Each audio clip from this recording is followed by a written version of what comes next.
Greetings, hey, Damian Mason coming to you from my kitchen where my lovely bride and I consumed our Easter ham today because I love pork, hence the t-shirt. Unfortunately, I've got some very bad news for pork lovers the world over and probably for everybody that's a consumer of meat.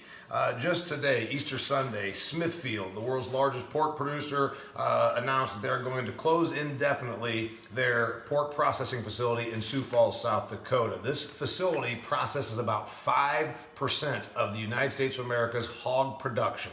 Think about that. 550 hog farms supply this facility, 3,700 employees. Why did they close?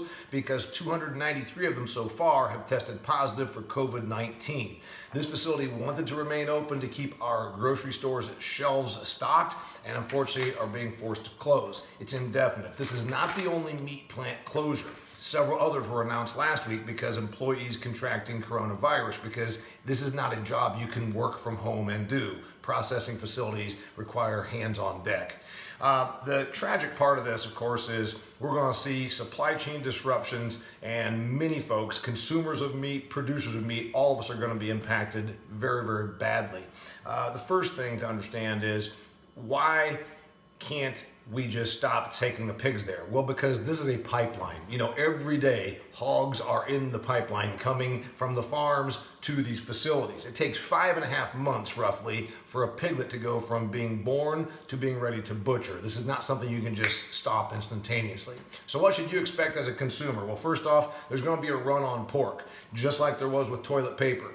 We have not seen barren shelves, with the exception of the toilet paper and the Clorox wipes and the disinfectants aisle, ever. We're not used to that in the United States of America. We think of that with third world countries or communist countries, and unfortunately we might see it now at the meat, in the meat department.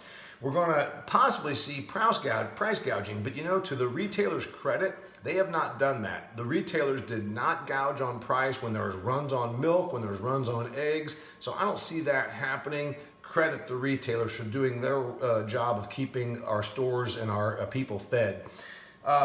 What it means that is really bad is that the whole disruption to the supply chain. You know, 1/3 of pork goes to restaurants, 2/3 of it is consumed at home. So this is even going to have a greater impact than, say, beef, which is 50-50 between food service and retail for home consumption. Big thing.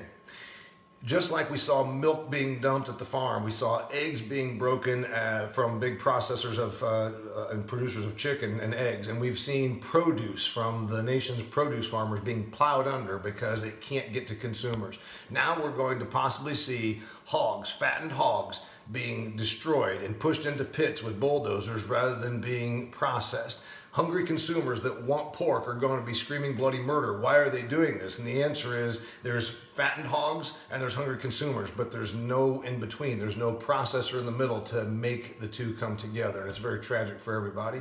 I'm Damian Mason. I wish you well. I hope your freezer is full of beef and pork and chicken, and I hope you keep feeding your family. I'll keep giving you information as best I can.